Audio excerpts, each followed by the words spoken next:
Evangelho de Mateus, capítulo 12, versículos de 1 a 8. Naquele tempo, num dia de sábado, passava Jesus por umas searas e seus discípulos, tendo fome, começaram a colher espigas e a comê-las. Vendo isto, os fariseus disseram-lhe: Eis que os teus discípulos fazem o que não é permitido fazer ao sábado. Jesus respondeu-lhes: Não lestes o que fez Davi quando teve fome, ele e os que com ele iam? Como entrou na casa de Deus e comeu os pães da proposição, os quais não era lícito comer, nem a ele, nem aos que com ele iam, mas só aos sacerdotes? Não lestes na lei que aos sábados os sacerdotes no templo violam o sábado e ficam sem culpa? Ora, eu digo-vos que aqui está alguém que é maior que o templo. Se vós soubesseis o que quer dizer, quero a misericórdia e não o sacrifício, jamais condenaríeis inocentes, porque o Filho do Homem é Senhor do próprio sábado. Palavra da salvação. Comentário: Mateus 12, de 1 a 8, São João Crisóstomo. Mas por que aquele que previa todas as coisas conduzia seus discípulos pelas searas em dia de sábado, senão porque queria violar o sábado? Queria-o, de fato, mas não simplesmente por violá-lo, mas com uma causa. Dessa forma, nos dava uma ocasião racional para superar a lei, mas sem infringi-la. Por isso, para acalmar os judeus, apresenta-lhes de antemão a necessidade natural, o que manifestam as palavras. E seus discípulos, tendo fome, começaram a colher espigas e a comê-las. Mesmo não havendo nenhuma desculpa nas coisas que são manifestamente pecados, porque o furor não serve de desculpa para matar, nem a concupiscência, nem causa nenhuma. Para quem pratica o adultério, aqui, contudo, o Senhor exime seus discípulos de toda a responsabilidade, dizendo que estavam famintos. Vós deveis admirar os discípulos, que estavam tão limitados em seus desejos que não tinham qualquer preocupação com o corpo, mas desprezavam a mesa carnal. Eram assaltados pela fome, mas não se separavam de Cristo.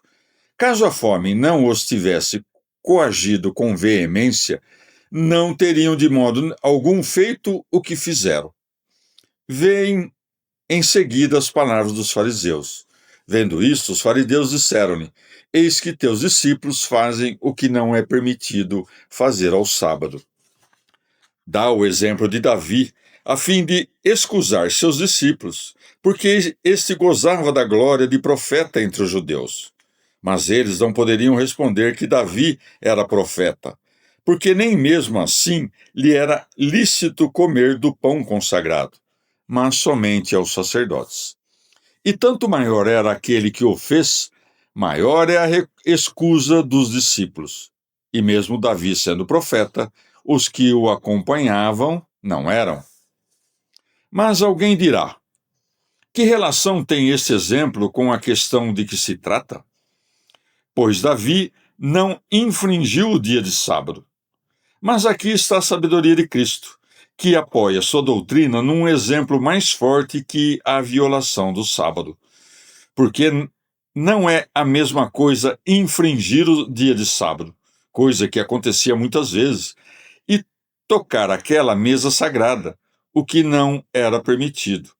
Ademais, resolve essa dificuldade de outra maneira e dá sua principal solução com essas palavras.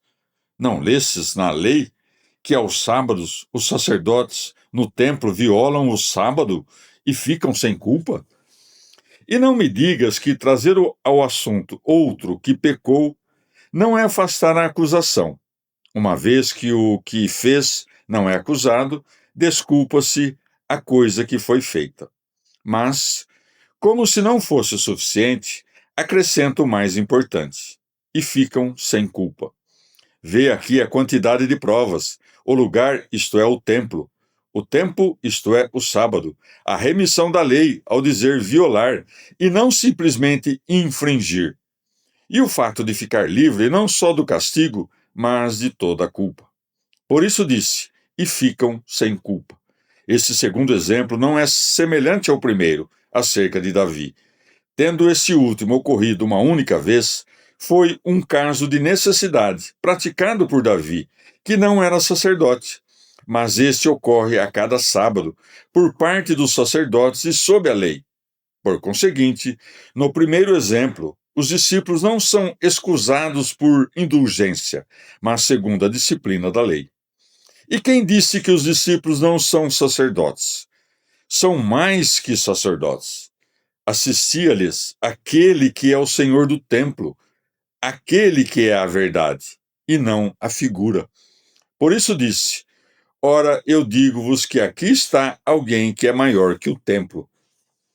Em seguida, como poderia parecer duro aos seus ouvintes o que acabara de dizer, refere-se de novo à misericórdia e ressalta seu discurso com veemência.